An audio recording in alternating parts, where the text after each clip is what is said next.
Yeah, welcome to the DOJO, baby, man. Have no fear. TyKwonDoe is here, man. Look, we got a big banger for y'all today. A lot of gems and a lot of knowledge is about to be dropped, man. Get y'all pen, notebooks, whatever you use to take notes, bro. Or open your third eye during this video, because it's gonna be a lot of knowledge and a lot of gems and a lot of shit dropped in this video. And it all came from, a Twitch live stream, of course. I'll be telling y'all to slide to Twitch. You better hit 30K on there. And we averaging around like 1,000 views now. So shout out to DOJO, man. We've been going hard for that shit. But the point I want to make is we was watching a podcast or like an interview with Robert Greene, the author of the 4-Day Laws of Power. And he was having a conversation with Jordan Peterson's daughter. And as they mentioned something in the video, it made me think of something I read in a book that I'm currently reading, The 12 Universal Laws of Success, the Super Achiever Edition. And that's really the motivation for this video today, is that you'll see that it jumps into the conversation of there are 4 types of people in life: the watchers, the players, the wanderers, and the wanderers. So wanderers and wanderers, one is WONDER, so like I wonder what's going to happen. And then one is wander, like I'm wandering down the street, or I was wandering down the path, you know what I'm saying? So I go in depth on those 4 types of people, how it plays into if you're a watcher and a player in life. And not by player, I'm not talking about playing woman or playing a game. I'm talking about like getting involved, rolling your sleeves up, going out there and becoming your best self every day and getting accomplishments and making achievements. That kind of player. And you'll see me describe the definition in detail for the rest of the video. Kind of want to just give you a sort of introduction of what y'all about to get into. And it starts with that, and then it goes into what tends to hold people back from being a player and being a watcher. Because you'll see in the video, like I said, what separates each 4 of those, but the closest to is the watchers and the players. And the watchers tend to, it was a metaphor about a baseball game. They tend to be in the stadium watching the players when they know they could be a player. And it talks about how that stems from your self-image, not just self-esteem, not just, oh yeah, ego or anything, but we talking deep today. We talking self-image, we talking all types of stuff. So I'm not going to spoil too much. I'm going to let the video play for itself. But 150K pack in the air. Pre-order y'all 160K pack. The DOJO going to the moon to Saturn. We leaving the solar system. The limps won't even know we exist. Keep sending the Dooney demons to Dooney land in the back of the Dooney van straight to the gulag on a one-way trip. You know how we do it, man. I'm going to holler at y'all. Alright, yeah. It said, alright, y'all. I'm about to read this. It's about to be some real shit, bro. It said there are 4 types of people in the world. 1, the players. 2, the watchers. 3, the wanderers, like I wonder what's going to happen, like the wanderers. And 4, the wanderers, like you're wandering, you wandered into the wrong place, like you're wandering, you're just, you're drifting, you're walking around. So it said if life were a game of baseball, the players will be the people or the teams on the field. These are the ones who have sacrificed and practiced until they are the best that they can be. They genuinely do what they love and love what they do. They reap the rewards of their efforts. The players use their powers to make things happen. They reach within to that well of a power that they have developed to get the desired results. The players take the risks and get the rewards. Right, so that's the players. Then number 2, the watchers.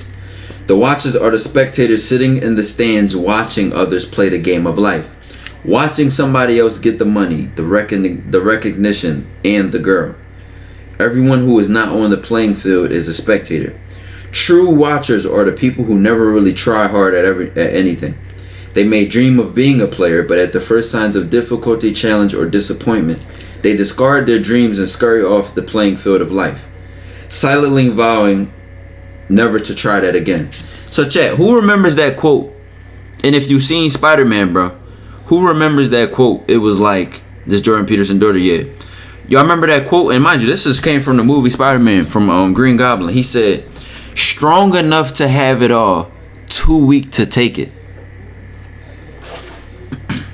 This is exactly what you can connect that to.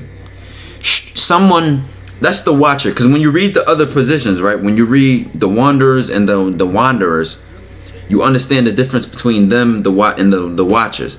The watchers are low key. They're low key have the most torture because they understand that they could be playing in the game. They understand that they're not playing, and they choose fear. They choose weakness. They choose no. Don't connect this to the level 2 of the self-authoring mind, because don't tie this into that yet. Don't tie this into that. Understand this in its own way first. Listen, they're watching, and they're choosing not to get in the game because yes, the game comes with championships. Yes, the game comes with winning. Yes, the game comes with scoring buckets. But are you ready to get injured? Are you ready to practice until you damn near like about to throw up? Are you ready to lose a game? Are you ready to get booed when you do bad?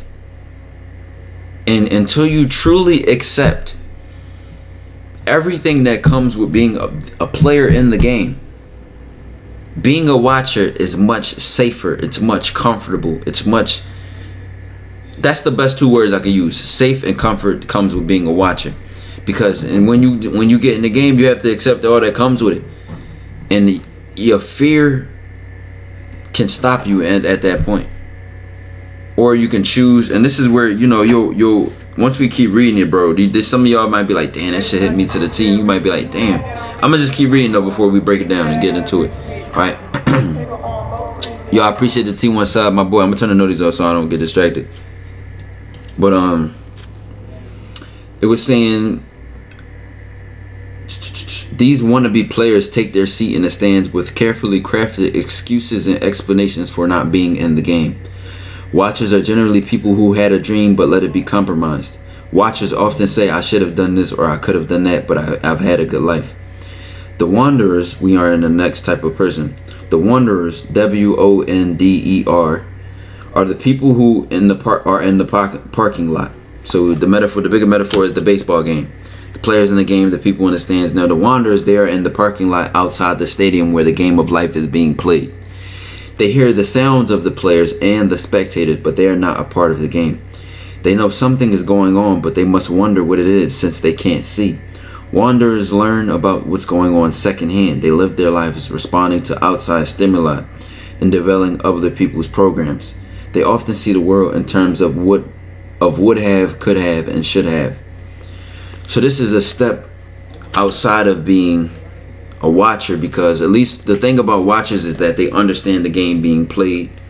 They understand that they could be in the game, but they're strong. They're strong enough to have it.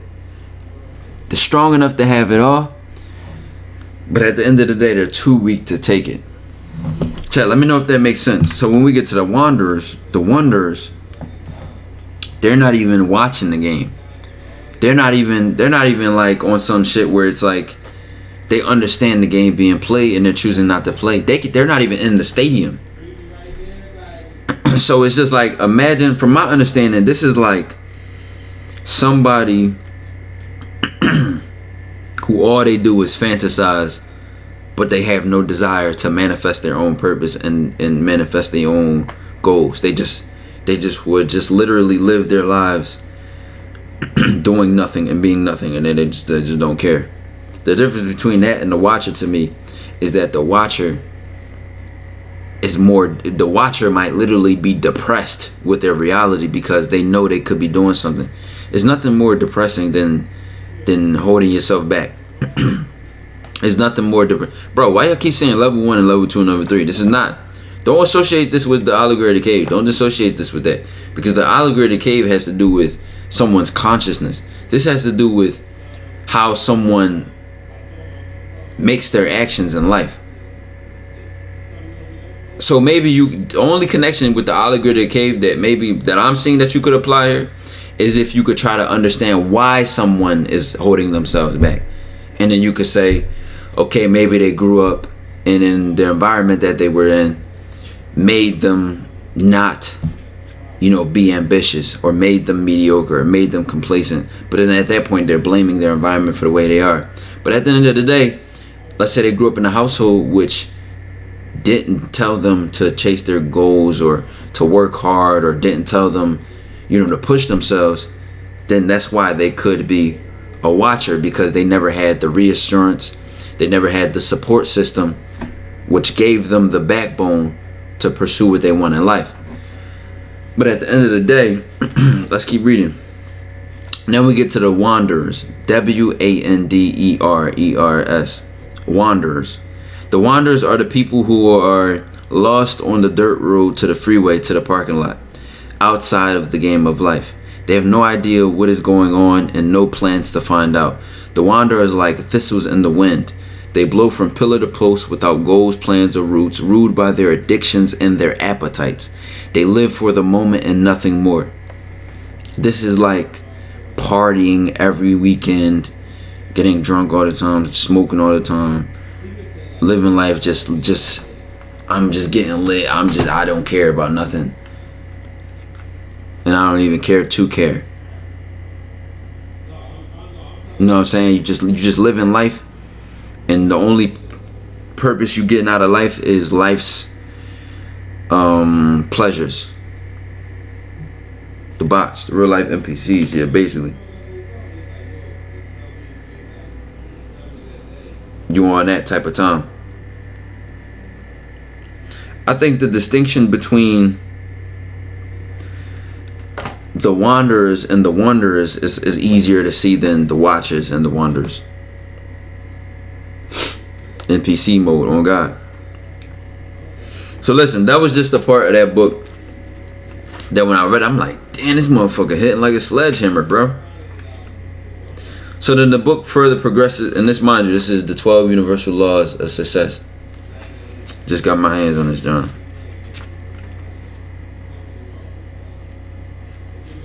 But as it said that, bro, a realization hit me that when I was at that time in my life, when I was a watcher and not a player, it came from not accepting the consequences behind my actions. And that sounds like I'm saying the best way I can explain that is saying, when you play in the game, you also have to accept the fact that you can get injured. You can't just play the game and say, you can't just be in the game and say, oh, I want to win a chimp. I only want the benefits of it. Or I'm a lift, but I don't want to diet. Or I'm a you know what I'm saying? It's like you don't want to accept the adversity that will come with what you're trying to pursue in life. So you avoid that. Exactly. Like, so in order to really fully become a player, you have to accept it.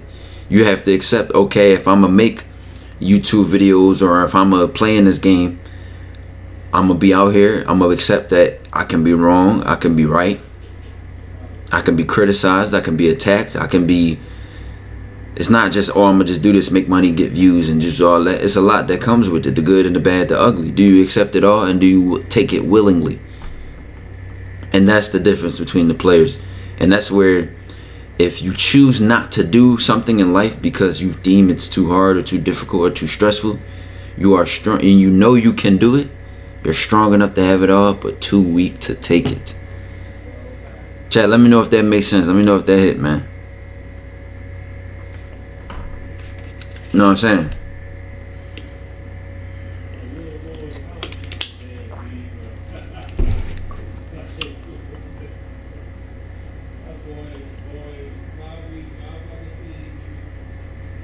So now I hope that quote has a deeper understanding to it. Knowing is different from the application of knowledge. But this could literally be like someone is, it's really a miserable feeling to be in, honestly. Like knowing you could be doing something, knowing you could be doing more in life, knowing you could, and you just choosing not to. And that's why being a watcher is different from being a wanderer. The watchers, like I said, this is a much more depressing reality. Because the thing, so going back to the wanderers, right? The ones that, you know, only live life for its pleasures. They don't even care. So they don't even think about this stuff. Like, they're not sitting there thinking like, I could be so much more. Like, they're not watching the game. They're not even in the game. They're not even in the stadium. They don't care. They're just living life and dealing with its pleasures. But the watchers have a much more depressing reality, because there's the regret there's guilt, there's chat, like, what emotions can y'all think of being connected to? Like, it's a much more depressing reality, bro. Watchers understand their power. They don't understand their power, but they at least know that they could or might have power. See, if they understood their power, then they would be a player, because they would understand that it's not even about them. It's not about whether you're playing and the fear of the injuries, the fear of losing a game, the fear of getting benched, or the fear, mind you, we're talking in a metaphor right now. If they understood their power, they will understand that the bigger picture is that the game is what's important. Fuck them being a player, but them playing in the game itself is what's important. The changes that they can make, the lives that they can impact, the role model they can represent, the lives they can change in general is just. And at that point, they put themselves second hand to their purpose, and they bear the burdens willingly, because at that point it was never about them, and it's not about them. And if you ask me, that's why I feel like in all of this shit that I'm doing, it's so easy for my ego not to be getting away, because it's not about me. I don't do it for me. So if I'm like, oh yeah, clout and all this and that, shit don't get to my head, because I know my vision and I know my purpose. So all of the benefits, all of the materialistic shit in the middle of it, it don't really do nothing for me, because I never had. It's not a materialistic motivation. I don't have materialistic motivation. I don't have materialistic goals. I have spiritual goals and spiritual motivation and spiritual vision. So therefore, I don't judge my success based on viewership and money. I judge it based on impact. You see what I'm saying? So I think one thing I said before the ads ran through that I want to make sure everybody heard is that where I said that when a player truly gets in the game and they truly accept all the consequences that come with the game. Oh, no. I think I was talking about watchers before it cut off. I said that the quote, strong enough to have it all but too weak to take it, it connects to being a watcher, because the watchers understand that they could be a player in the game, but they're too afraid because of the consequences that come with playing in the game. Now, like I said, we using a baseball game, for example. What do you have? You could get injured, you could lose a game, you could miss a hit when swinging. You could fail. You could practice all this time and then see no result. I guess a lot that comes. There's not just benefits to anything in life. So because they are too afraid of the consequences that come with what they're pursuing, but they know they could be pursuing it, but the stress just they don't want to deal with the stress. They don't want to deal with the consequences. They're strong enough to have it all, but too weak to take it. So that's just that was the connection I made before the ads hit. Any advice for watchers? Really truly work on understanding the difference between you playing and you not playing. Because when you truly understand that difference, that's when you'll understand and you'll easily be able to put yourself to the side, because it's not about you and it's not about what it would do to you. It's the bigger picture. So then that's when you start to make sacrifices. Therefore, guess what? You have to sacrifice your own vulnerability. You have to accept being vulnerable. You have to accept being exposed. You have to accept being tested. You have to accept being challenged. You have to accept the stress that comes with the burdens that you choose to bear. But why would you even do so willingly? Because you understand that it's a greater cause to it. So it's worth catching them scars. It's worth catching that damage. It's worth catching the consequences that come with it. And the more you choose fear and comfort and complacency, you do more damage to yourself. Cause see, it's a selfish thing to be a watcher, because you choose your own comfort over manifesting your own potential. Because when you manifest your own potential, it's not even really like you're winning in your own lane. It's not. When you win, a rising tide lifts all boats. You never just win by yourself. You now have the power to put other people on. You have the power to motivate somebody else, because you have the experience, you lived through that, and you put the work in, and you done did the shit that matters in life, right? So your winning allows just you to put others in the position to win. So I'm trying to talk about this without like making it super complicated. So with that understanding, when you choose your own comfort, complacency, and avoiding responsibility, and avoiding dealing with the toughness and stress of the situation, at that point you selfishly think that you avoid that damage and them consequences and them scars and the stress. But in reality, what you just did is you just caused damage to more people. You just did a disservice to the whole of the world for. Because let's say I chose not to make the YouTube videos. I chose not to be TyKwonDoe because I was afraid of being exposed on YouTube. I was afraid of having my knowledge put out there because I don't trust my own knowledge, or I don't trust my own what I'm saying. And I just never made a video because of that. I would never have 29,400 people on Twitch, 150,000 subscribers, however many millions of views on TikTok and YouTube, and all these lives I would have never changed, because I chose the easy way out, and I chose to be comfortable. So I'm here, let's say that version of myself is thinking that I'm protecting myself and I'm being safe, but I'm saving myself and doing the damage to everybody else. Because on the opposite end of that coin, now look, guess what? I got a booming community. The lives I impact and change. The people that's listening now, or the people that have ever watched any video or clip of me ever in life, and it impact them in some kind of way. You see what I'm saying? So now do y'all understand how the difference between being a watcher and a player? And when you truly understand your impact as a player, you don't even choose to be a watcher no more. You can't be. When you really understand what the difference is, you gotta pay the cost to be the boss, and you understand it's worth it. Because it's bigger than you. It's bigger than your own comfort. It's bigger than your own safety. It's bigger than your own personal, whatever word I want to use. So you put yourself to the side and you take all that shit willingly. You feel what I'm saying? And then guess what, chat?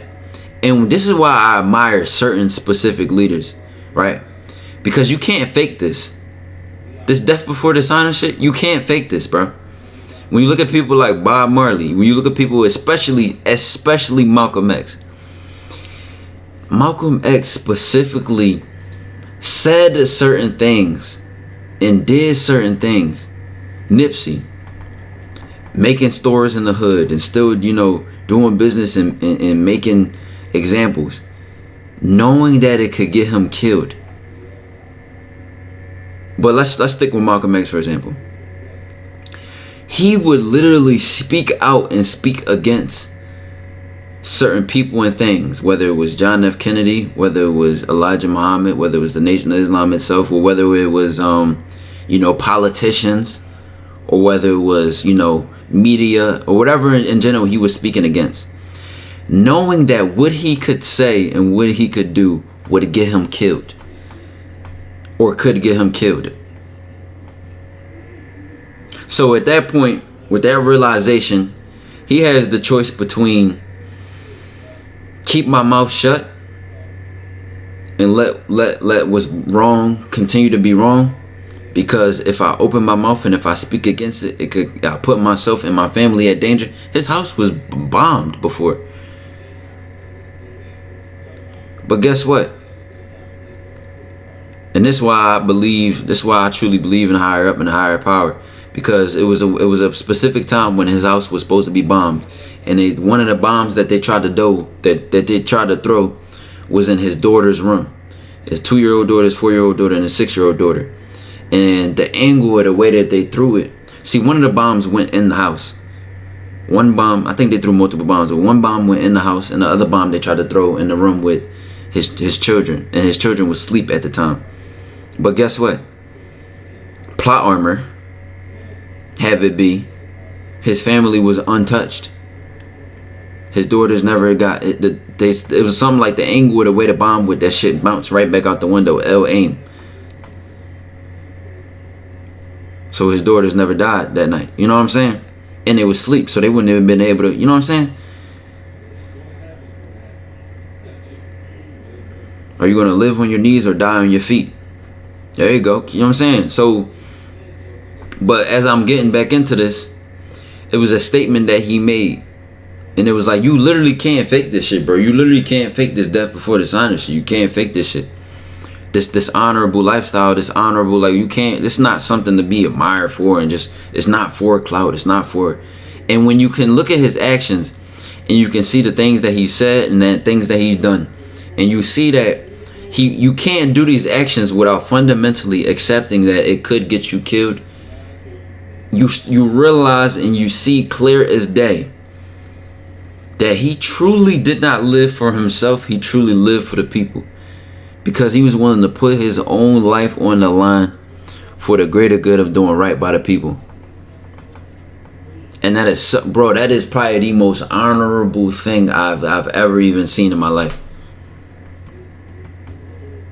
X, Nip, Bob Marley, Gary, Huey, Malcolm X. It's so many, listen, it's a lot of leaders like this. But Malcolm X is probably my greatest example. And probably one that I admire the most. You know what I'm saying? So at the end of the day, his purpose and his, manifesting his purpose and his power got him killed at a young age, or a younger age than his lifespan should have been. But guess what? His family lived on. His daughters lived on. His wife lived to raise his family. And it was what it was. And he made his impact in the world, and it was never the same after that. And a lot of times they don't like to teach about Malcolm X in such a mainstream. A lot of times we would talk Martin Luther King and stuff, leaders like that, because if it really got into how Malcolm X was and what he stood for and the things he did and the things he used to say and how he used to really move, they don't want people admiring that. They don't want people living like that. You know what I'm saying? My school never talk about Malcolm X. Mine neither. I tell you, I taught myself on all that shit, bro. Even biblical significance like Jesus. Exactly. So this is where we even got into that. If you watched the Allegory of the Cave video, if you haven't, but in that video and in that metaphor, when I wrote about it in the paper and when I did a presentation on it, you could connect biblical figures like Jesus Christ, prophets in other religions, Malcolm X, Fred Hampton, and so many different leaders, to where these leaders and the way they were got them killed. Whether you look at biblical examples, religious texts, real life examples, the metaphor itself represents perfectly so many different examples of people. Whether you look at the stories that was told before, or like literal real life examples. Julius Caesar. You know what I'm saying?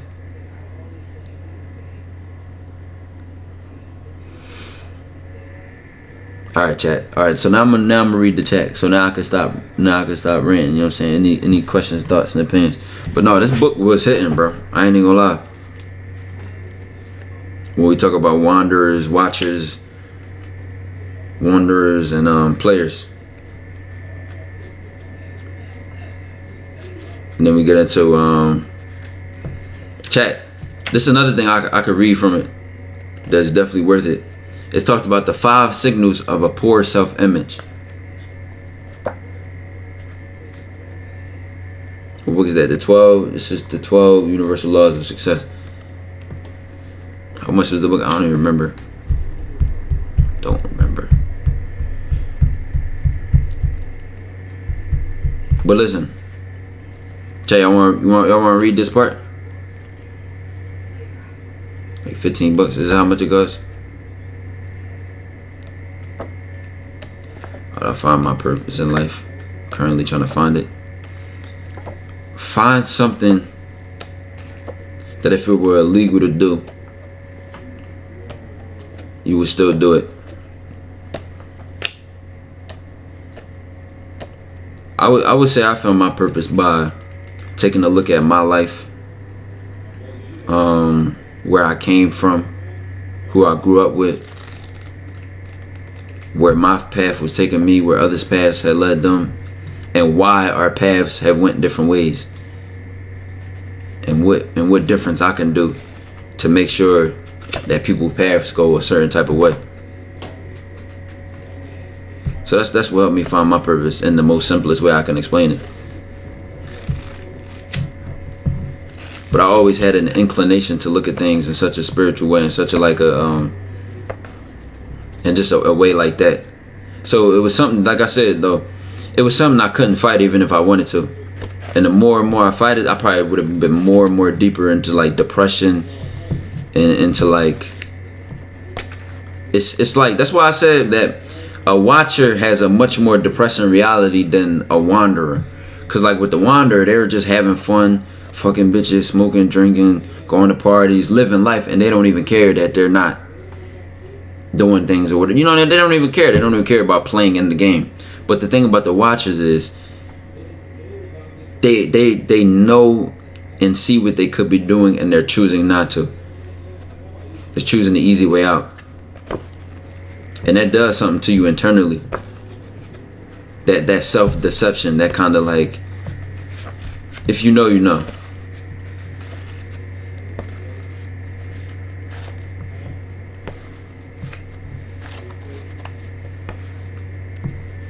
And I think in our modern society, we like to look at this as, you know, the more known somebody is. No, it's a lot of players that have no clout. A lot of people out here that's doing stuff and making a change on a community level. You know what I'm saying? You could even do it within your family. You know what I'm saying? It ain't gotta be that you got all this, like you're just known by a lot of people for what you do and manifesting your purpose.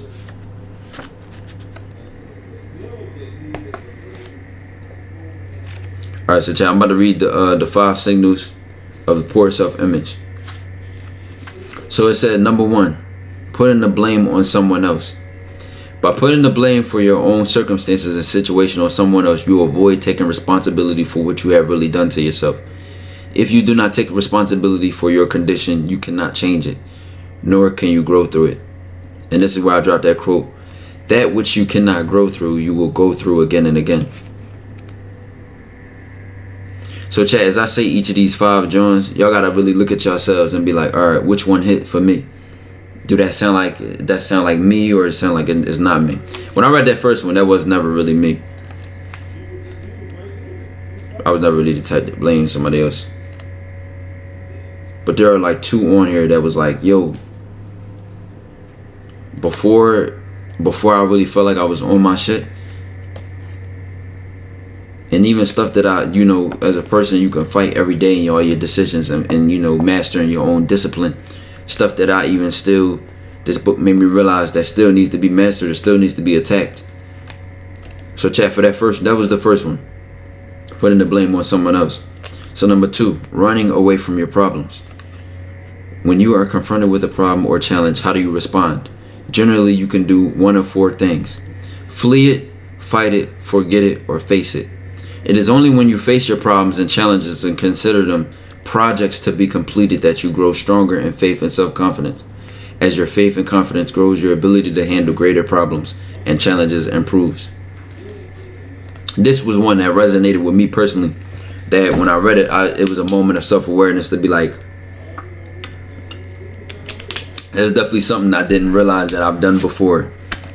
I'll give you a literal example. When we talk about Dooney Demons, there were literally girls I have cut off because they were like wanting a relationship.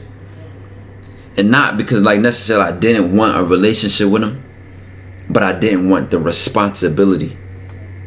So that's where it says, when you're, a problem, when you're confronted with a problem or a challenge, the challenge of being a boyfriend, the challenge of having a girlfriend or that responsibility that comes with it, the challenge of, whatever the case may be, do you flee it? Do you fight it?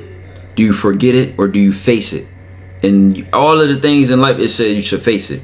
And that's where you'll grow. That's where you'll bring the most out of your potential. If you're fleeing things, meaning you're running away from them, you're avoiding them. If you're fighting it is like procrastinating to me. Fighting it is like kind of pretending it's not there. You know what I'm saying? And forgetting it is like also in procrastinating, like, oh, I'm gonna just forget it. I'm gonna just distract myself. So, like that quote goes, a man who, no, never mind that quote. Never mind, I'm not gonna use that quote. But yeah, let me know if y'all understand this one, this second one. Like I said, that was one that resonated with me and the actions I've done in the past, and I had to realize to actively choose to face it. This is something you have to check yourself and choose to do. Because like I said, it's stuff that it's consequences that you accept when you choose to face all the challenges in your life. And the easy way out is to fight it, flee it, or forget it. You know what I'm saying? So now the third one, criticizing other people constantly. Why do you criticize other people constantly? Is your criticism constructed and motivated by true care, concern, and desire to help? Or is it based on envy, jealousy, and thoughts of inferiority? If your criticism is not positive, based on love, respect, and sincere desire to help and improve another person, then it is not constructive criticism, and it does harm not only to the other person, but also to your own self-image. This one didn't resonate with me. I've never been the type of person to be judgmental or to pick somebody else apart before I judge myself, or before I, I was never that type of person. So this one didn't personally resonate with me. So that's the third one, chat. Criticizing other people constantly. And the way I look at this one is like, you look down on people and you judge. It's like how they say, make sure your room is clean before you call someone's house dirty. You know what I'm saying? So like, it's so much easier to look at somebody else and be like, oh, they're doing this, they're doing that. And then the whole time you look at yourself and you ain't even, are you holding yourself to the same standard? Or are you criticizing yourself? If I see bullshit, I'm gonna say it. All right, but it's a difference if I'm just like that. Like, for example, it doesn't say the problem is criticizing people. It talks about the intention, the motivation for it, and where is it coming from in relation to your own self-image. Are you criticizing others to make yourself feel better? Because some people can do that. You can make others, so rather than build yourself up to be bigger, you will rather make other people seem smaller. That now do it make more sense, chat? Rather than face your own challenges and build yourself and work on yourself,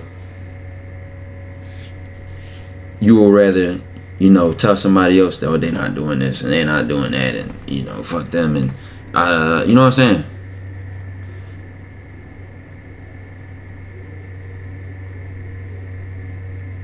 So you, rather than step up, you'll rather bring others down.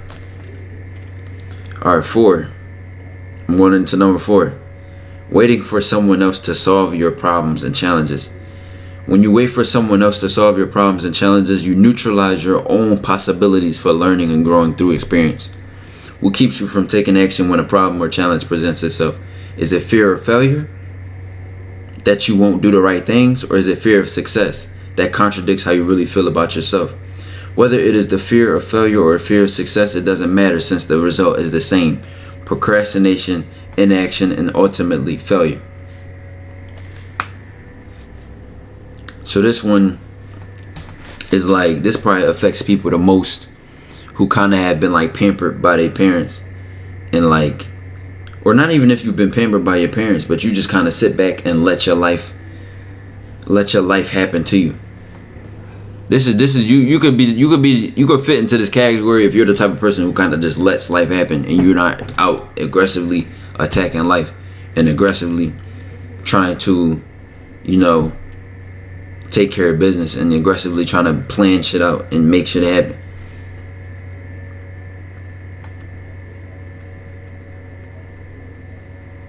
So this could be something simple. It's like, literally, you could look at it like, let's say you got to get your driver's license, or you got to get a car, or you got to do something with your medical records, or whatever. And then the first thing you think is, ain't my mom supposed to do that? Or let me ask such and such to do it, or let me, you know what I'm saying? Instead of you figuring out a way to do it and a way to handle it in your own hands and take responsibility. Now this one didn't resonate with me, because I've always been the type of person where I kind of get like irritated by waiting for people. So I always been the type like, I got it, I'm gonna do it on my own type shit. So if I want something or I want to buy something, I'm gonna put the money together to pay for it. You know what I'm saying? Even when I was like 14, 15, I done went and did certain things to try to make sure I had my own money, because I didn't like asking for shit.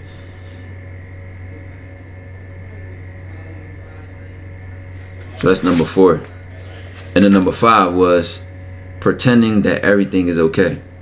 When you pretend that everything is alright, actively ignoring your problems and challenges, you subconsciously accept the consequences that will surely result from your inaction. You deceive yourself into thinking that there is no need for change or improvement, and develop a false sense of complacency. You eliminate virtually all possibility for personal growth and development. The nature of problems and challenges is that if they continue unresolved, they only get worse. And this one also resonated with me, because as I felt like I was on that side of the spectrum where I was a watcher, it was because of this, that self-deception that, oh, if I don't turn in that assignment, my grade will be fine. Or if I don't, start studying early, I'ma still just take the test anyway. Or if I don't, you know what I'm saying?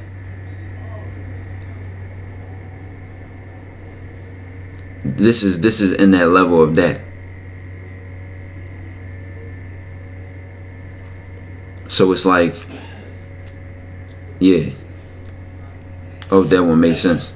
Because the one I liked about this one is it talks about that you subconsciously accept the consequences that will surely result from your inaction.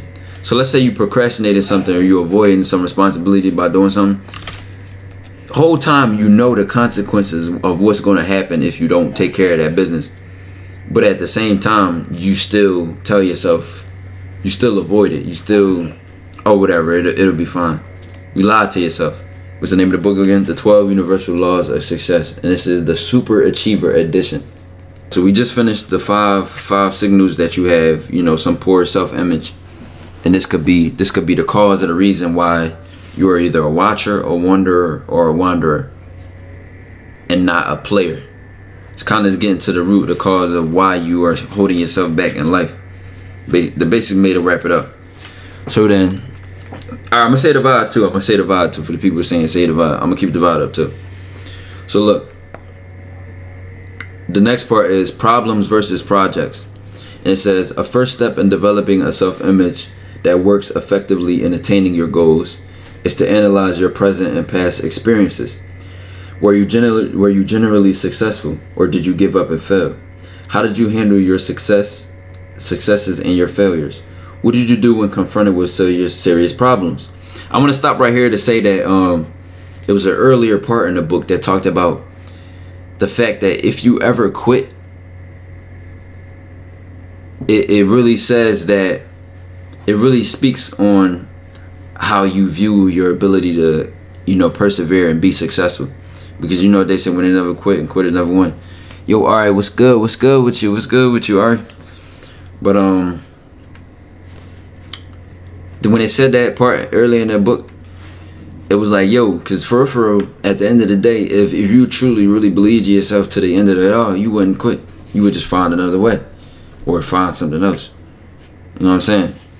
So the next question was, do you continue going through the same problems again and again? Did you learn the lesson and move on? Let's look at our terminology. The word problem, as generally understood, has a very negative connotation, implying impassable objects, impossible people, and adversity and hardship. Calling something a problem creates tension, strain, and a fear that there may be no solution.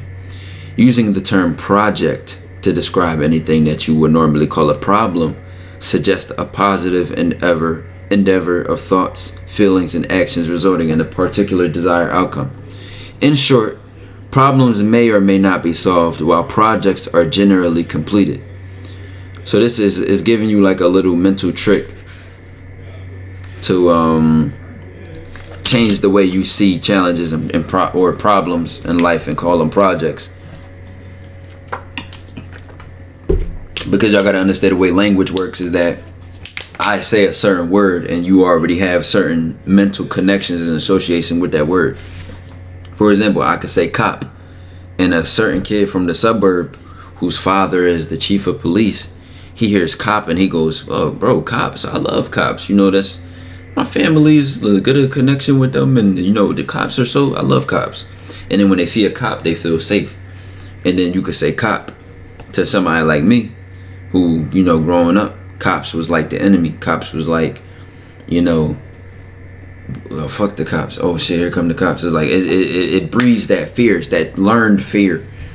So seeing cops triggers me in a different way, or it did trigger me in a different way. But that self-awareness of it helped me like work on shit like that. But do y'all see that same situation of like, that's just how life is. Like everybody has that reference point. Exactly. Whereas like you hear a certain word or a certain thing, and then you think it's like you have connections and relations to that. Meanwhile, somebody else can have the same thing. So one person sees a cop and sees comfort, and another person sees cop and sees danger. So let's keep going though. One has a far better attitude and frame of mind undertaking a project rather than solving a problem. Using the word challenge instead of problem also gives a more positive spin to an impeding confrontation. When you face a challenge, it creates a positive aura of calling together your troops and powers to meet a worthy opponent.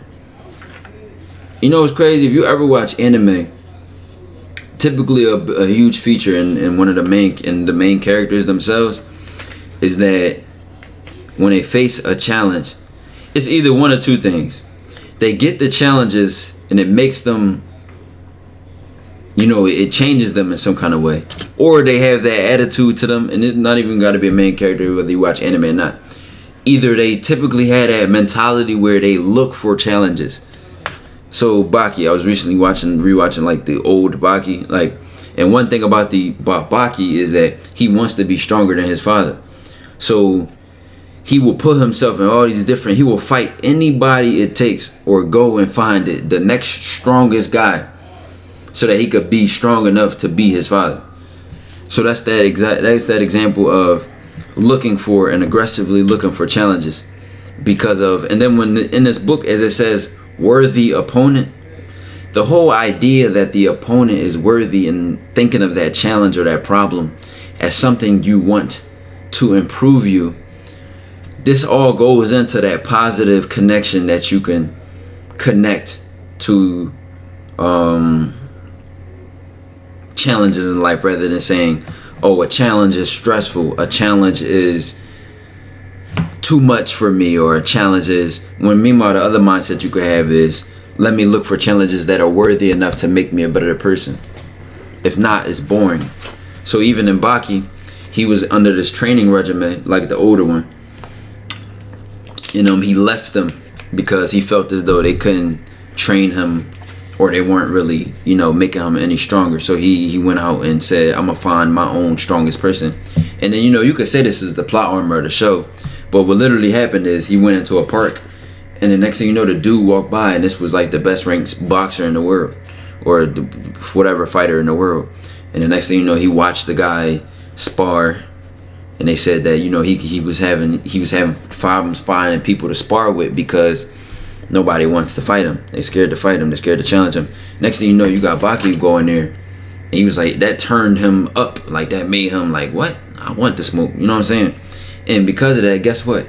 I can guarantee you 10 episodes later, I can predict that he's going to be fighting the next stronger person. And guess what? He's going to be further than he was before. This is just a metaphor in connection to how this shit really work in life. Because if let's say I never chose to go to college, or never chose to try to, you know, read on my own, or put it in my own hands to know how to manage money, or to know how to do these things, I wouldn't be as far as I am in life now.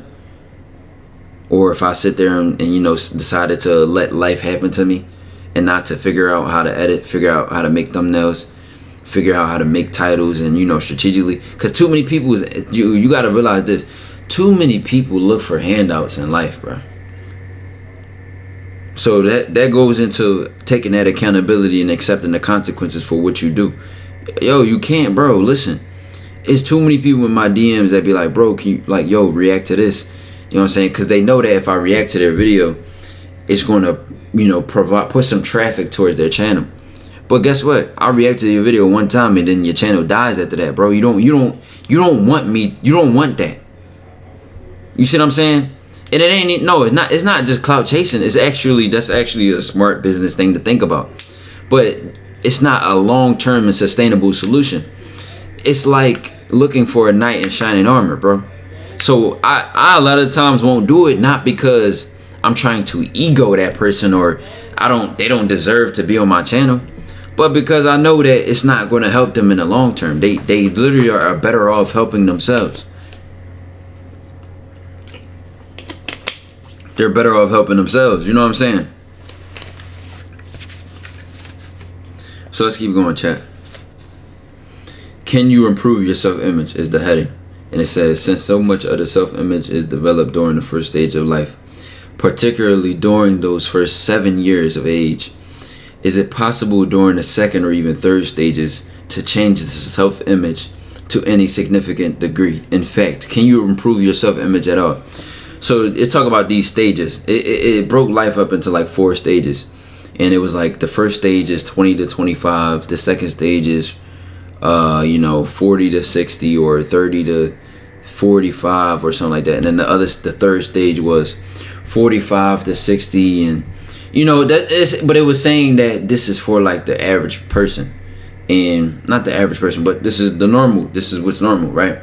Because at each of these different stages and ages of your life, you have different challenges to get over, and there's different whatever, right? But the bottom line was that certain people, specifically people like Malcolm X or Bob Marley, or specific leaders in life, or specific chosen ones, if you want to make that connection, have went through these stages at a quicker rate and in a much shorter time period. Like, I forgot the example they used, but they used an example of a person who went through all those stages in their life by the time they was 19. And they did use Julius Caesar. Julius Caesar went through all of these stages in life by the time he was 32. You know what I'm saying?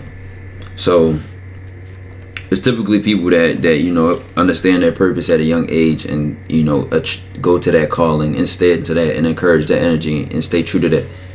But and another feature of that they was talking about is dying at a young age. The answer lies in the second universal law of success. If you can change your thinking on both the rational and emotional levels, then you can change the outcomes you experience in life. We will address this more fully in the next chapter. If you have a sincere desire and need to change your self-image, you can do it through deliberate, consistent, and effective practice of the 12 ways to improve your self-image. So then the next heading is how to improve your self-image. Imagine yourself to be a great artist capable of creating a magnificent masterpiece.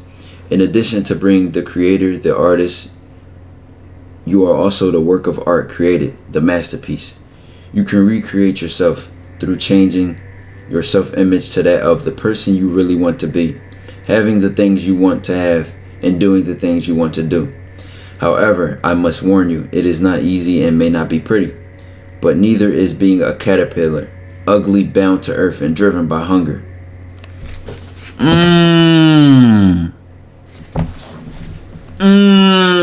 Chat. So this is the realization that doing nothing leads to a result. So you, like, listen, this is how I really see it. If you want to sit there and be scared of responsibility, and be scared of challenging yourself, and be scared of struggling, and be scared of failing, and be scared of, like, basically responsibility, and choose to be lazy and comfortable, and this is like I say, you could be tired from being lazy and sleeping all day, or you could be tired from working overtime. I choose to be tired from working overtime, because you're going to be tired one way or another. At the end of the day, you're going to go to sleep. So do you want to go to sleep knowing that you laid down giving your all that day, or do you want to go to sleep knowing you just was laying out on your ass all day? So this is similar to that, because it talks about, yes, it's ugly to, let's use the gym. Yes, it's ugly to, try to max out and break your last record. Yes, it's hard to do them push-ups every night. Yes, it's hard to try to force yourself to read every day. Yes, it's hard to try to meditate every day. Yes, it's hard to try to eat healthy and stay disciplined. Exactly, the pain of discipline or the pain of regret. So it said perfectly in a nice little rap quote. However, I must warn you, it is not easy and it may not be pretty, but it neither is being a caterpillar, ugly, bound to earth, and driven by hunger. So you can either do the shit that makes you a butterfly, you could choose to be a caterpillar your whole life. Either way, you gonna struggle. Pick your struggle, my nigga. You know what I'm saying?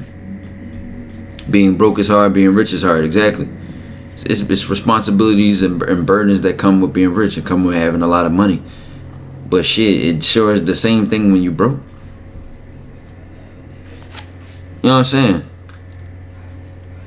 So either way, it's a struggle. Either way, it's a challenge. So you think you choosing the easy way out by being lazy, by doing nothing. You have no clue. So it says, yet if that caterpillar can survive a profound metamorphosis, it becomes a most beautiful butterfly, free to follow the wind and fly toward the sun. Oh my God. Yet if that caterpillar can survive a profound metamorphosis, which is the process which changed a caterpillar to a butterfly, it becomes a most beautiful butterfly, free to follow the wind and fly toward the sun. Bars. So next we go.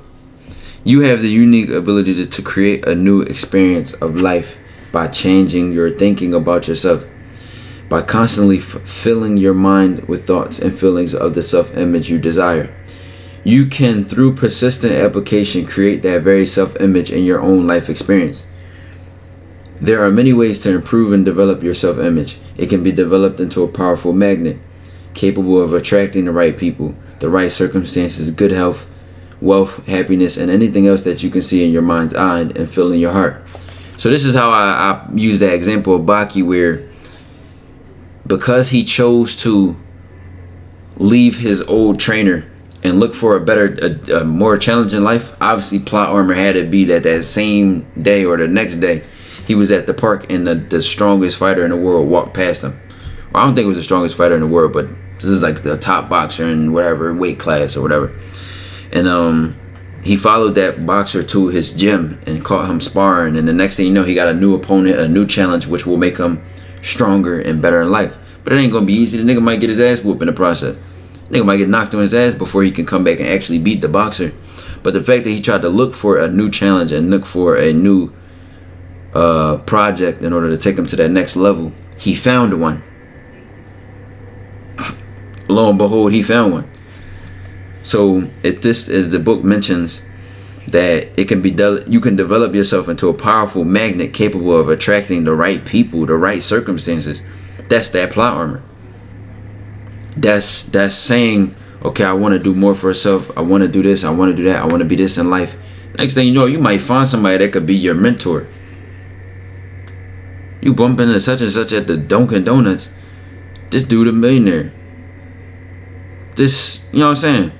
I literally remember being in high school and a speaker came in randomly. I think it was like career day, so it was different speakers. And this random dude came in and he was giving a whole, you know, speech on money management. And mind you, he was talking about basic stuff back then. Like, he was just talking about saving money, living below your means, you know, investing and being smart. Just basic, just like the fundamentals, because all he had is one class session. He was visiting the school to speak, right? Lo and behold, that same person is now my financial advisor. Why? Because after that class period was over, well, during the class period, I was asking him a lot of questions.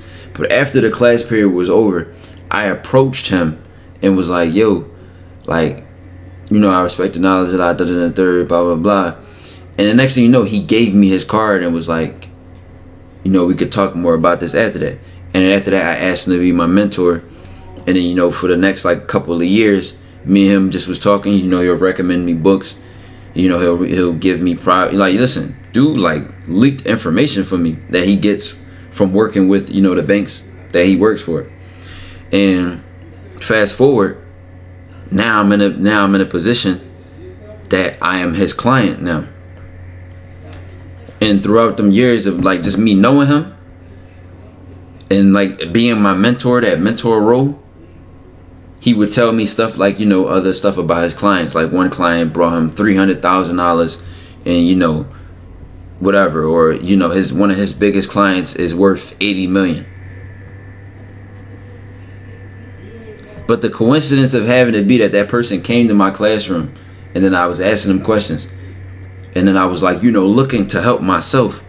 Lo and behold, the right person and the right circumstance happened. And then fast forward, now I'm blowing up, you know, I'm making money. And it's not like I come from a family of money. So this is a perfect person to where it's like they're just the perfect person to have guidance. And mind you, this is literally his career as a financial advisor and a retirement consultant. Plot armor. You see what I'm saying, chat? But this only comes from when you look and you'll see when you look, you might find it. Right place, right time. No, not just right place, right time. This is where we talk about being the right person at the right place at the right time. It was like 30 people in that classroom. Why was I the only one that kept asking him questions?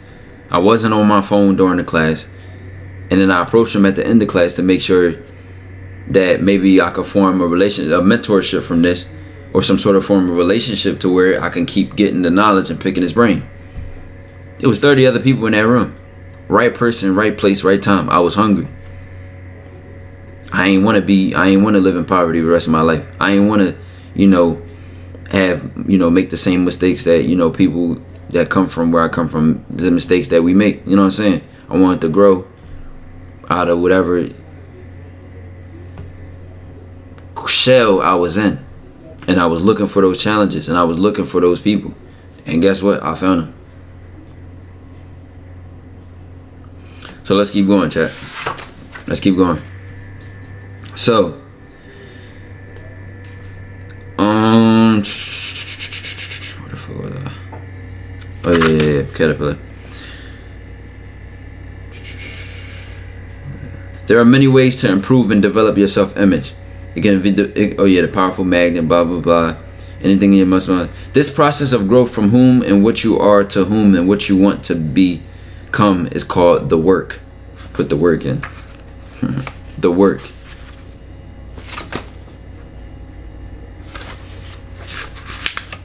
And then now it goes into 12 ways to improve your self-image. Number one. I ain't gonna lie, y'all should know this about to be ads in probably like 5 minutes. But listen. So the number one, be honest with yourself. Do not deceive yourself. Deceiving yourself is another way of pretending that everything is alright. When you are not honest with yourself, you totally defeat your quest for improvement and bury your potential self-image under layers of illusion and deception.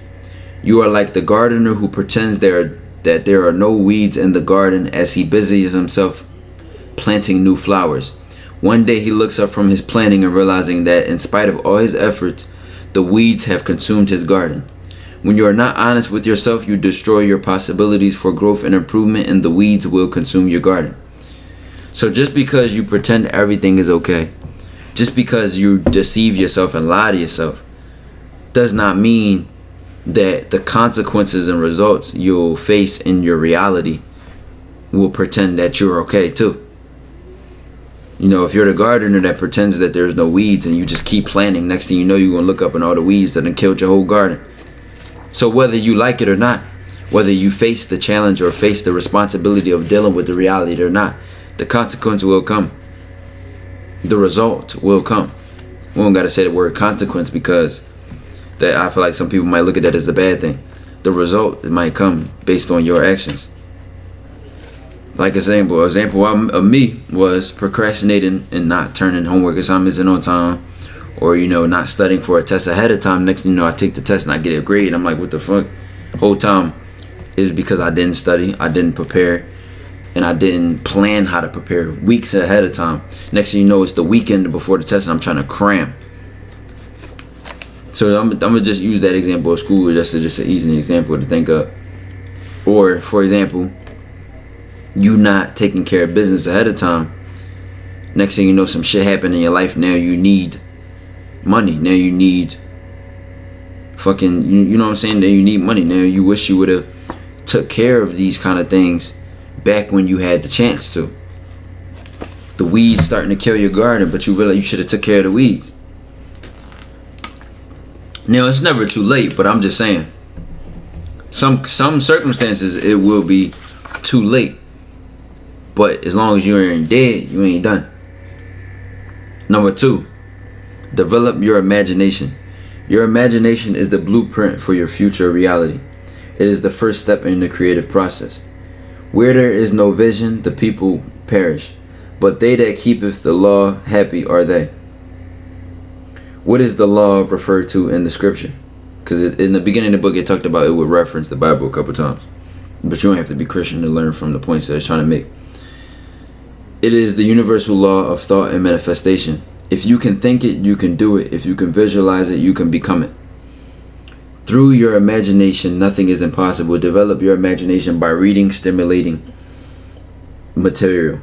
Get involved with exciting, successful people who can expand your realm of experience. Meditate daily and engage in artistic endeavors. See more possibilities in every experience and every relationship. Once your vision, your thoughts about yourself and the world is firmly grounded in your imagination, it cannot fail to be realized. Where your imagination leads, your reality will follow. An example of this is all of the stuff that I'm like achieving now, and all the milestones I'm knocking down now. I've been had that shit written down. I've been had this shit written down for years. For years. Whether it was get 1,000 views on YouTube, get 100 subscribers, get 100,000 subscribers. You know, it's stuff that I've written down that I probably ain't did yet, that I didn't forget about, like going on the Breakfast Club, stuff like that. Like that was a goal of mine back then, you know what I'm saying? I really don't care that much to this day, but that's something I feel like that will eventually happen. Thinking back to, you know, the YouTuber subscribers, or even having a net worth goal. I even wrote it down in another book, Multi-Millionaire Ty. What does Multi-Millionaire Ty look like? How does Multi-Millionaire Ty think? What kind of qualities and characteristics does he have? This is the imagination. This is how I let my imagination roam, and the detail I allow my imagination to go to. That visualization, exactly. Because the reality is, if you can see it, and you could get it that close, you know what I'm saying? You could nail it. You could kind of, if you can see the donkey, it's so easier to pin the tail on it. Now, if you just sit here and say, I want to be rich, where is that going to get you? But if you have a version of yourself that is rich, and you know what they're like, and you know what kind of qualities they need in order to be rich, and you realize that there has to be a change between you now and that version, and you look for that change and what can make that change, that's when your life will change. Number 3 in 12 ways to improve your self-image is be able to relax. Now, reading this off rip, bro, this just caught me off guard. Like, this is like, before I even read this paragraph, I'm a little surprised at what this is saying already. Be able to relax. Relaxation is the key to stress reduction and to mental and physical regeneration. Through relaxation, you can communicate with your subconscious mind and tap into that well of universal knowledge, wisdom, energy, and understanding. Without the ability to regularly relax, you can over time become victim to accumulated stress. This accumulated stress can lower your energy level, impede your judgment, and actually cause physical illness. Simple tiredness can distract your efforts and change the outcomes you experience in your endeavors. Okay, so this is something I do without even like thinking about it, like reading it immediately. So I didn't think I would automatically be like, what the fuck was that? So, be able to relax. I think that's a key one, that it worded it like that, like be able to relax. Because some people might have an unhealthy level of work. And this is something where, not necessarily the balance, but finding your own balance. So let's say I upload 7 days in a row and go live 7 days in a row. Like, and I'm just constantly just, I don't even realize I'm like in a hamster wheel of just work. So for me personally, I know my ways of relaxing is I might treat myself to going out to eat somewhere nice. I might, binge watch a show. I might just spend a day just laying back, just chilling. You know what I'm saying? I might just, you know what I'm saying? So being able to relax is I like how it's worded by saying be able to do it. Because some people might put themselves in a position where they don't feel like they can. They don't feel like they can relax. So, number 4, have that winning feeling. The winning feeling is a strong positive attitude of accomplishment. It is reflected in the way you walk, talk, and act. When you have that winning feeling, people notice it and are attracted to you. This also is a good advice for charisma. They become quite willing to aid and assist you on your path to accomplishment. Everyone loves a winner. So this is like, this definitely is connect. You could connect this to charisma, because one thing about charisma and charm is that it attracts people because you have this type of, you carry yourself in a certain way where people want to be around you. People want to talk to you. People want to listen to you. Why? Because you just motivate them. You encourage them. You inspire them. It don't even have to be that you're talking about something inspiring. You might just come around and be like, yeah, I'm working on this. I'm working on that. I'm trying to look into this. I was just looking into buying that so I can invest into this. And I was just watching these videos and learning about that. You just carry that energy with you, that motivational, ambitious determination, that it's that winning feeling. You walk, act, talk like a winner. And everything you do, how you dress fly, you like to smell good, you like to, you know what I'm saying, you like have a fresh cut, you like to talk smooth, and you like to maybe rhyme with your words. You just fly in everything you do. Very charismatic, charming person. Number 5, cultivate good habits. Habits are actions or behavior patterns that become automatic over time through frequent repetition and consistency. Good habits are those which induce positive cycles of good health, proper rest, a balanced diet, regular exercise, and right thinking. By developing good habits, you establish a harmonic relationship with all that's good for you. Sow an act and you will reap a habit. Sow a habit and you will reap a character. Sow a character and you will reap a destiny. That's a quote by G.D. Boardman. They don't let the GDs in the dough. No, but the dude's name, his initials, G.D. Boardman.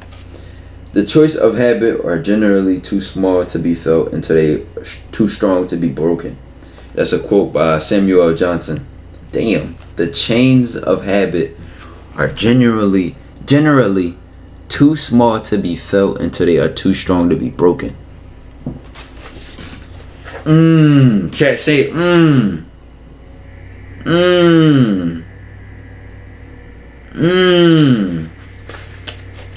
The chains of habit are generally too small to be felt until they are too strong to be broken. Damn. Spin like you're missing a tooth. When you strip away all the other excuses and explanations where you are right now, whatever is going on in your life, positive or negative, is a direct result of your habits. We make our habits, then our habits make us. This is actually facts, no bullshit. Because this is like, I mean, like I said, each time I read something, I'm gonna try to like elaborate on it or just give some type of insertion to it. So like uploading every day, going live, you know, when I don't do these things, it almost like I feel like I'm doing something wrong. So this is where that last one, be able to relax, is something I had to learn. Because a lot of the people, especially the OGs, know there was times like, bro, I might have literally streamed 2-3 weeks, a month in a row. I think literally in the summer, I literally went like 90 days straight of just uploading. Or even it might have literally been longer than that, bro. I literally went like months straight of just uploading, bro. Months straight. Know what I'm saying? So that being able to relax and looking at this the habit, because it was just a habit for me to upload, because it was a habit for me to work and grind, it wasn't hard to me. So uploading every day, it wasn't hard to me because it was just a habit. It was like brushing my teeth. And then I remember a habit that sucked to break was one of the habits I used to have was going to the gym. I used to literally go to the gym.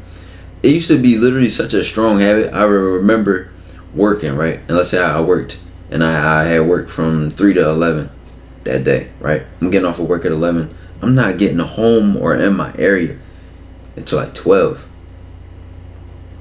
I would literally go to the gym at that night. I would be in the gym 12 o'clock in the morning, 1 o'clock in the morning, to 2 or 3 o'clock in the morning, just because I couldn't not do it. You know what I'm saying? So whether that was like I just had to find a way to go. You know what I'm saying? So that's just how strong.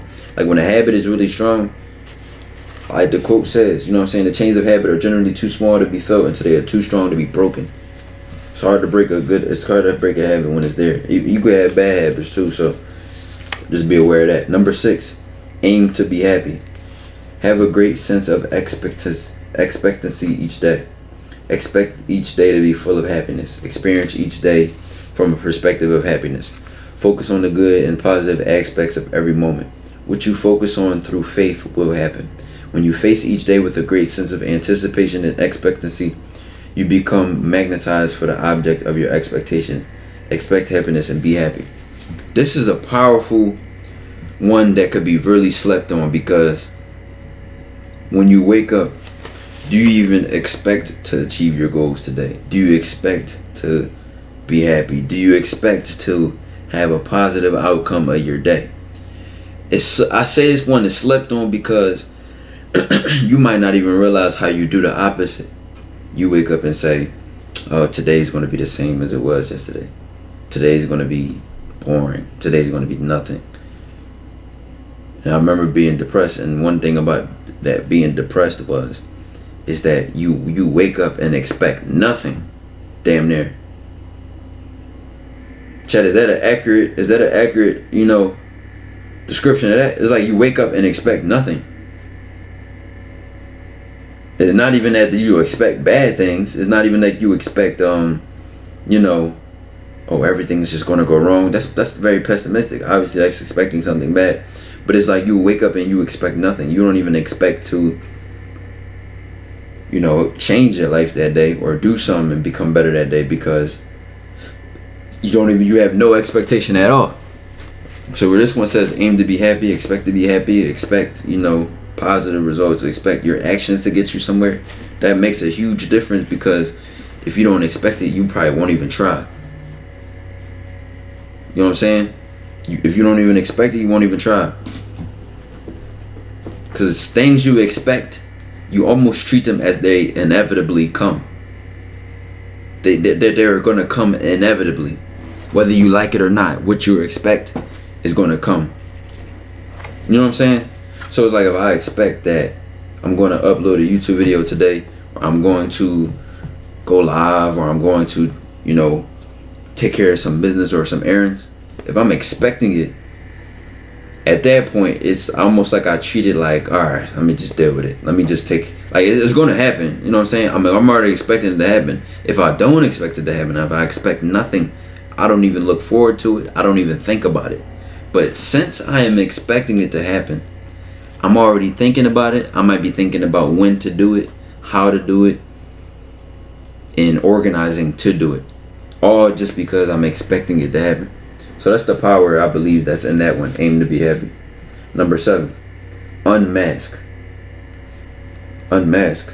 A mask is a personality trait that you create and project to the world. Its purpose is to hide the real you. Masks are symbols of insecurity and self-doubt. They're often the result of someone else's expectations for you. They're often the result of someone's expectations of you. So you could be pretending to meet their expectations by faking your confidence, lying about what you did that day, or whatever the case may be. A mask that a lot of dudes wear is like, let's say, it's talking about the woman you get, or bragging about the women you deal with, because you want to be seen as whatever kind of guy. So let's keep going. When you wear a mask to create a facade to please someone else, it is generally at the expense of suppressing the real you. Remove the mask of someone else's expectations and stop deceiving yourself. As long as the mask remains, you cannot get to the underlying circumstances that caused you to create it. Neither can you get to the part of yourself that you need to change and to improve your self-image. The moment you remove the mask, you feel as though a great weight has been lifted. For the first time in a long time, you can see the person behind the mask and begin the work of discovering the real you.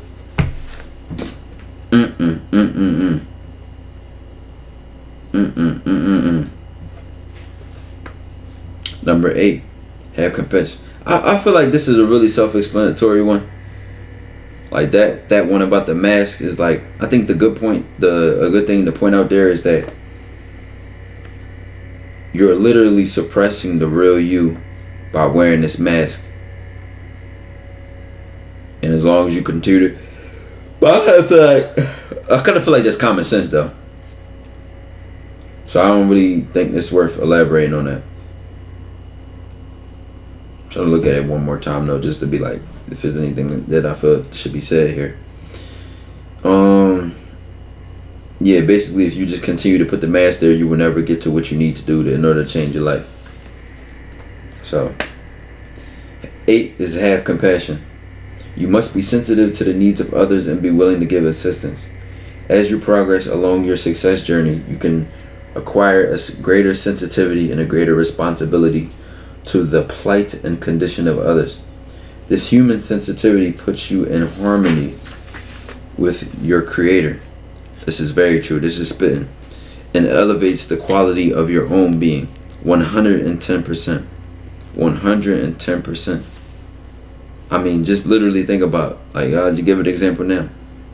My life literally changed by helping other people. You know what I'm saying? According to Genesis 1:28, we have dominion over every living thing on earth. This godlike dominion implies that it is our duty to be sensitive to and respond to the needs of others. This does not just apply to human beings, but to all things which live upon the earth. So you must have compassion for and be sensitive to the plight and needs of all living things, peoples, animals, plants, and the environment. This is literally spitting, chat. I ain't gonna lie, I'm getting more and more tired, but I'm about to finish this for sure. 9, grow from your mistakes. No one has ever succeeded without making mistakes. If you are making mistakes, at least you know that you are trying. Mistakes are life lessons and wisdom. Often you learn more from your mistakes and failures than from your successes. And another thing I want to point out here is that honestly, one of your own mistakes can teach you than someone else's mistakes.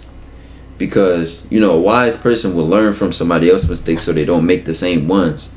But there are things that you might not even be self-aware about, that you're going to have to bump your own head to realize it. So you might have to earn your stripes. You determine what works in a particular situation by learning what does not work and then trying again. And that's another thing. You can find your passion by finding out what you're not passionate about. So kind of like process of elimination almost. And it says, one who has never made a mistake has probably never made a discovery.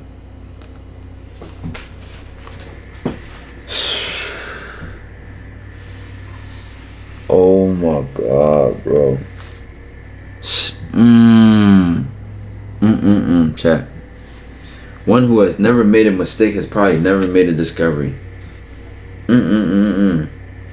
Let your mistakes through intelligent analysis and corrective actions become markers showing the way on your journey to improve your life. Nothing beats failure like success.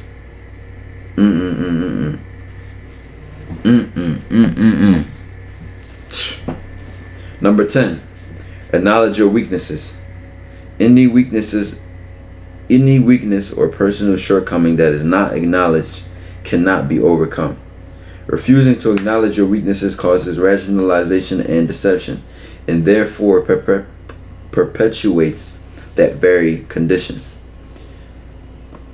That was pretty short. So when you don't acknowledge, basically when you acknowledge that you're good at something, it's almost feels similar to the last one that we read about unmask. But it directs it to your weaknesses rather than you lying to yourself. But you can lie to yourself about your weakness and prevent yourself from getting to it. So there's that. 11. Be yourself.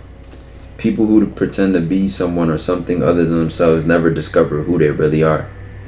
When you try to be someone else, you become separated from your true self. As long as you are separated from your true self, your energies are diluted and your personal magnetism is greatly diminished. Therefore, it is harder for you to manifest.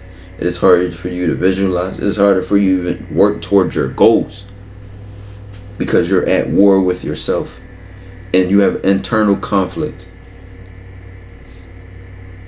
And then when you are true to yourself, you are in harmony with yourself, with other people, and with the world around you.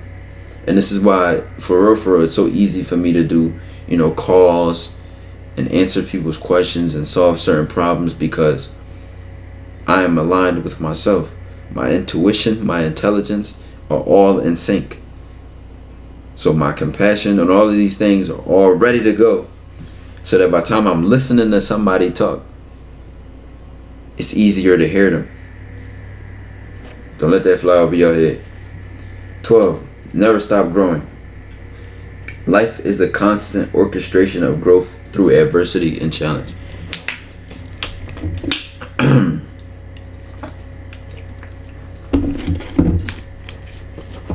The moment you reject the growth, why am I fucking my words up? The moment you reject the growth principle of your life, you accept the static principle of death. The only way to attain the good health, wealth, and happiness and prosperity you seek and deserve is to grow into these qualities and attributes. Notice how it says you have to grow into these qualities and attributes. I told you about that part of visualization where I got that multi-millionaire version of Ty, and I already know the characteristics, I already know the whole way I'll be as I get myself closer to that version of myself. Next thing you know, I look up and the reality I'll be living is a multi-millionaire. Meanwhile, I already knew what it looked like. I already knew what it would take to get there, and I already knew what separated me from that version of myself. So therefore, I could do the work that gets me and that version of myself closer and closer to, rather than getting closer to that version of myself, I am that version of myself. You know what I'm saying? So to maintain them, you must continue to grow in knowledge, understanding, and consciousness. Improving and developing your self-image into a positive, most effective tool is the best first step you can take on building the new you. It is upon your newly developed self-image that the foundation for the mansion of your dreams is built. If this foundation is based on doubt, fear, negativity, your mansion cannot stand. But if it is built on truth, courage, compassion, self-confidence, and faith, your mansion stands on solid ground and will stand forever. And that ends that chapter. And chapter number 2 would be the law of change.